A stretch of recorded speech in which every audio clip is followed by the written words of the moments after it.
విలేకరుల పేరిట బెదిరింపులు. లక్షపేటలో పట్టణంలోని బాలాజీ స్వీట్ దుకాణంలో తినుబండారాలు తిన్న అనంతరం బిల్లు కట్టకుండా విలేకరులుగా చెబుతూ కొందరు వ్యక్తులు బెదిరింపులకు పాల్పడినట్లు యజమాని వాసుదేవ్ తెలిపారు. శనివారం నలుగురు వ్యక్తులు దుకాణానికి వచ్చి రూపాయలు 350 విలువ చేసే స్వీట్లు తినుబండారాలు తిన్నారు. అనంతరం బిల్లు కట్టకుండా వెళ్తున్న వారిని నిలదీయడంతో తాము విలేకరుల పని ఎక్కువ మాట్లాడితే దుకాణం సీజ్ చేస్తామని బెదిరింపులకు పాల్పడినట్లు ఆయన వెల్లడించారు.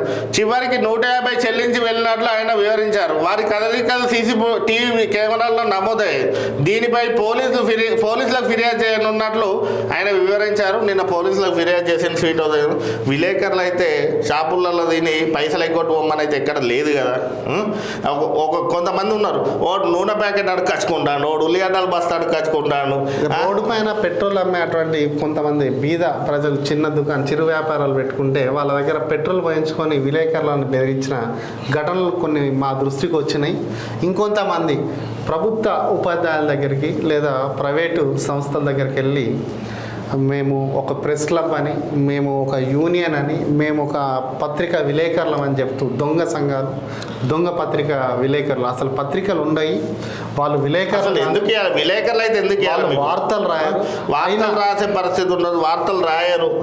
భయభ్రాంతులకు గురి చేసి ఫైర్ చేసుకోవడానికి ఏదో ప్రెస్ కార్డు ఉండాలి బండి అంటే వాళ్ళు చేసే దొంగ దందాలకు బండి ప్రెస్ ఉంటాయి. విలేకరులకు డబ్బులు ఎందుకు ఇవ్వాలనే విషయాన్ని కూడా వాళ్ళు ఒకసారి అసలు విలేకరులు అయితే డబ్బులు ఎందుకు అడగాలి? రామోహన్ సిపి గారు జిల్లా వ్యాప్తంగా అడవులు అక్రమంగా దందాలు చేసే విలేకరుల పేరు చెప్పుకొని దందాలు చేసే చాలా మంది తిరుగుతున్నారు. సుమారుగా మంచిర్యాల జిల్లాలోనే సుమారుగా 300 మంది ఓ టీమ్గా తయారై మండలాలను పంచుకుంటారు, గ్రామాలను పంచుకుంటారు. మట్టి కాడికి ఓడిపోతాడు, ఇసుక కాడికి ఓడిపోతాడు.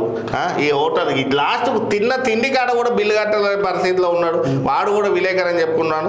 కావున ఇలాంటి దొంగలను గుర్తించి వాళ్ళపై ఒకరిద్దరి పైన క్రిమినల్ కేసులు నమోదు చేస్తేనే, ఇలాంటి దందాలకు పాల్పడటం క్రిమినల్ కేసులు నమోదు చేస్తేనే నిజమైన జర్నలిస్టులకు జిల్లాలో కానీ రాష్ట్రాల్లో కానీ ఉనుకుంటుంది. కాబట్టి ఈ విలేకరులపై కేసు నమోదు చేసి ఇంకా ఇలాంటి దొంగ విలేకరులు ఇసుక దందా కాడ, మట్టి దందా కాడ, ఇంకా ఇతరత్ర కాడ కూడా వసూళ్లకు పాల్పడతారు. వాళ్ళపైన కూడా విచారణ చేసి చర్యలు చేపట్టి విలేకరు ప్రతి ఒక్కరి మీద ప్రెస్ అని ఉన్న ప్రతి బండి మీద నిఘా పెట్టండి. ఎవరు కదలికలేంది, ఎవరు వాస్తవమైన విలేకరులు, ఎవరు దొంగ విలేకరులు అనేది కూడా మీరే స్వయంగా గుర్తించాల్సిన బాధ్యత ఉంటుంది. సమాజంలో విలేకరుల విలువలను దెబ్బతీసే విధంగా ప్రవర్తించే ప్రతి ఒక్కరిపై చర్యలు తీసుకోవాలని మన C4 తరఫు నుంచి మన సిపి గారిని అభ్యర్థిస్తున్నాం మేము.